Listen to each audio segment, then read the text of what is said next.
Good day to you out there, and welcome to another interesting episode of Business and Economy, where we give you an update on useful information to enable you improve your businesses and fortunes in the right direction.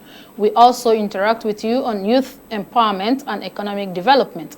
As usual, I am Ile Emeje saying Happy Eid al-Maulud to all our Muslim faithful. Generating viable employment for young people remains a serious global problem.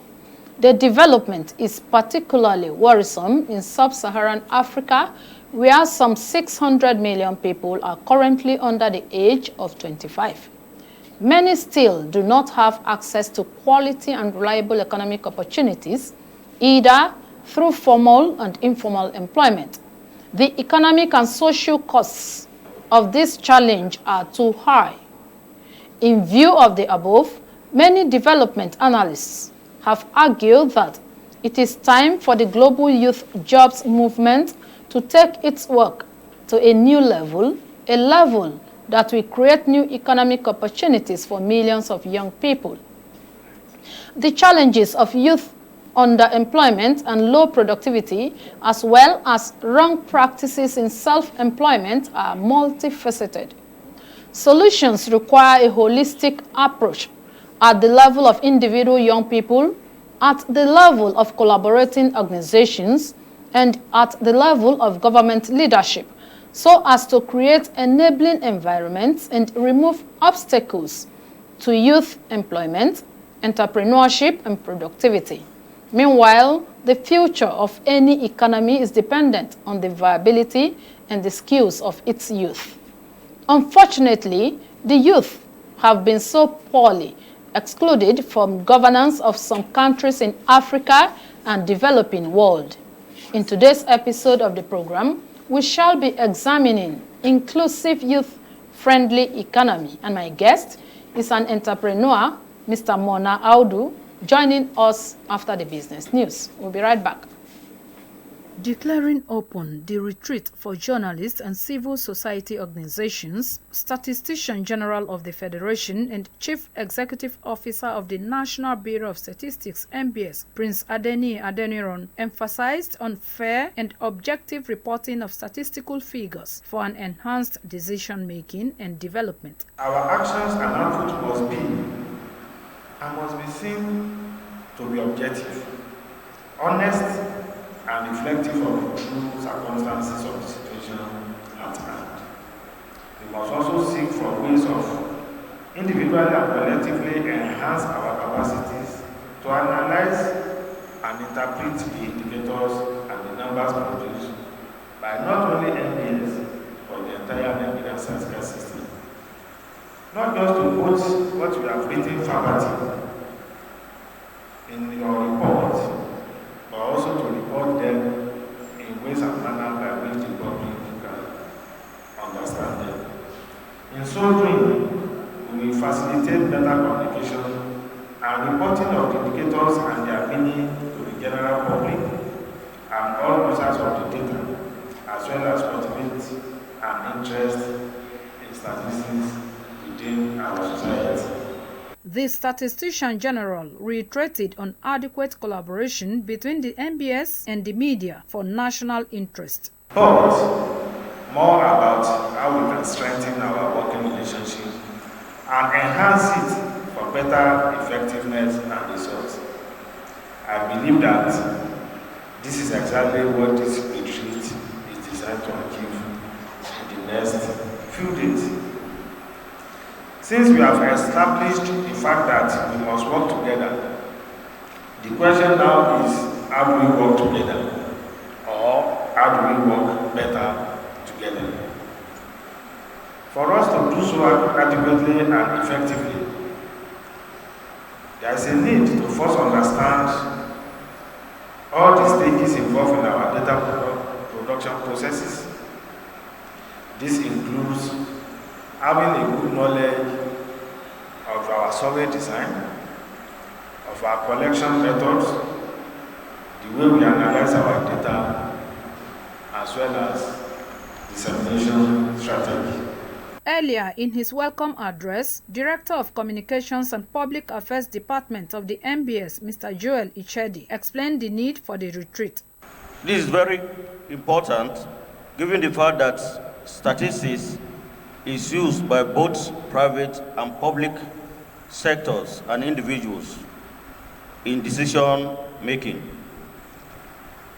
For a credible decision, the information disseminated to the members of the public in form of data should be accurate in order to achieve guided policy, planning, implementation for national development. Resource persons were drawn from the International Institute of Journalism and top media executives. Ile Emeje, ASO Television News. So glad to have you with us on this episode of Business and Economy. My guest, as I mentioned earlier, is an entrepreneur, Mr. Mona Audu. Mr. Audu, you are welcome to the program. Thank you very much. And happy Eid al-Maulud. Likewise, happy Eid al-Maulud to you and to everybody. You agree with me that in the 60s and in the 70s, leadership positions were occupied by the youth who were adjudged to have performed creditably. How is it that today the youth are excluded from leadership positions? To be honest, I wouldn't say excluded per se. Leadership has to do with power. And like we all know, power is not served a la carte. You know, no one gives power. You have to go out there and take power. So there's more competition today than there were in the 60s. So you have not just the young people, but people in several generations competing for this same power. So if young people don't step up to the challenge, if we don't rise to take up these leadership positions, no one will actually, in essence, give it to us. So likewise, it's the same principle in business, you know. If you're not go-getting, if you're not hardworking, if you're not consistent in what you're doing, you actually won't succeed in business. So it's the same principle. Right. Nigerians are said to be hardworking again. And how do you reconcile the assertion in view of what is otherwise held by some, that Nigerian youths are yet to do enough? It's a double-edged sword, I should say. On the one hand, yes, you have a huge population, just like you mentioned, and like everyone knows, 60 to 70% of the Nigerian population are actually young people. So you have a huge number of people, and in that array of people, you have an uneducated set, you have an unskilled set, you have, you know, different sets of people with different skill sets. So because of that, it's easy to look at it and, you know, in a blanket statement, say, oh, Nigerian youths are either lazy or they are not competent. But that's not the case in reality. In reality, if you look at different fields around Africa and around the world, you know, you see that Nigeria is leading. And who is leading these charges in Nigeria? It's young people. If you look at the industry, the movie industry, if you look at Nollywood, Nollywood is the second largest industry today, worth $10 billion.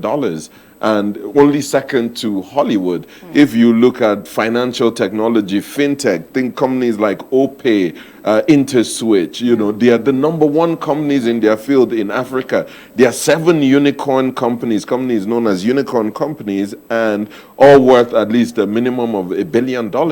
And 4 out of these 7 companies in Africa are Nigerian companies led by young people. So you can see that young people are actually hardworking. I myself, I make electric vehicles. I am one of the only companies in commercial production for electric vehicles, and we've gone as far as naming our electric vehicles after local Nigerian titles. So the 4-wheel one is named the Adoja after a Kogi title. The 3-wheeled one is called the Igwe after an Igbo title. And then we have the other 3-wheelers for cargo, which are known as the Olori 1 and Olori 2, which are Yoruba titles. So if you look at it, young people are actually productive and hardworking. We are in the sector because we believe that we can be the world leader in what we do. today I am one of the foremost people in Nigeria in terms of climate change. How did I get there? I educated myself. I have more degrees in climate change and environmental studies than most people I come across. And this is because I train myself even this morning I was doing a course. I train myself all the time. I've done an Oxford course. I've done a University of Glasgow course. I've done a Technical University of Denmark. I've done courses either online or physical because I have challenged myself to be the best. The previous guest on the show was talking about, I think they asked him about flooding and climate change. And I heard him say something about, it's a phenomenon that is happening around the world. Florida is flooded, New York was flooded, London, Denmark, you have so many places. You have bushfires in the UK. That is unprecedented. But you see, while others are talking about this, as a young person, I've seen this as a huge opportunity, and I am now educating myself in flooding in terms of building relief, how to design new infrastructure to channel water, to avoid these climate change issues that occur. So rather than watch and see what is going on, I am equipping myself so when the time comes, I am number one in the field. So this is how you can take that extra step to be ahead of the game. It's one thing to sit down and complain and to say, oh, things are not working well, this isn't working. But it's another thing to take that step, to be consistent, to work hard every day, to be self-motivating, to stop, saying all the problems and work towards solutions, because anything that you see as a problem is literally an opportunity for you to develop a solution. So that's how I look at it, and that's how I encourage young people to look at it. I mean, I'm not, the best young person in Nigeria. There are so many people doing way better than me, but the principle that they apply is the same. Hard work, consistency, self-motivating. You wake up before everybody else. You sleep after everybody else. You practice what you preach on a daily basis. And in 6 months, in 1 year, in 5 years, you will see that you are number one in your field. I'll give you a typical example now, right? We know population is growing. Now, if you look at population trends now, you see that the largest areas that population is going to grow would be urban areas in developing countries. Because of migration. Yeah, absolutely. Because of migration from rural areas to urban areas. So migration is critical. So, and when people move to urban areas, they don't move to Asokoro, Maitama, Wuse or Ikoyi, Lekki. No, they move to Maroko, Maraba, Dei. Yes, exactly. Suleja, areas that are cheap in terms of accommodation, first of all, But if you look at these areas, what do you see? Poor infrastructure, poor drainage, poor sewage treatment, And then if you had like an aerial view of the world and you had to see hotspots for environmental degradation, these are the areas that you see brightest red. So for us, what do we do? What is the highest factor in environmental degradation? Greenhouse gases. This is produced by transportation sector. So the largest contributor to greenhouse gases is the transport sector. So all this flooding that is causing it in Africa, the biggest cause is greenhouse gases, emissions from vehicles. Where are these vehicles located? They're not in Maitama or Asokoro. They're in Dei, Suleja, Maraba, areas that you have dense population, and then they have minibuses, KKs and bikes, those ones that are easy to move about. So that's what you do. So for us as a business, we're targeting these areas and creating cheap, affordable vehicles to not only affect the climate change in there, but to be profitable in what we do. Mona, time will not allow us to go on and on, but for those that are interested to become self-reliant, what will be your advice to them as we round up? First of all, have a vision. What do you want for yourself? What do you want for your future? Once you have a vision, you have to have a plan. How do you go about accomplishing this plan? And then you work daily, every day towards this goal. That's it. There's no trick to success. It's hard work. What is hard work? Repeating the same thing you do over and over and over and refining it, you know? So I think that's the advice I'll give most young people. Remain consistent, remain steadfast. Don't look at the challenges as a detrimental factor. Look at the challenges as stepping stones for you to get to the level that you're looking for. Okay, maybe next when we invite you, we are going to talk about the electric vehicles, the cost. Is it affordable? Absolutely. We're going to talk about productivity and a lot of them. And with that advice, we have come to the end of today's episode of Business and Economy. The analyst we have been speaking with is an entrepreneur, an inventor of electric vehicles.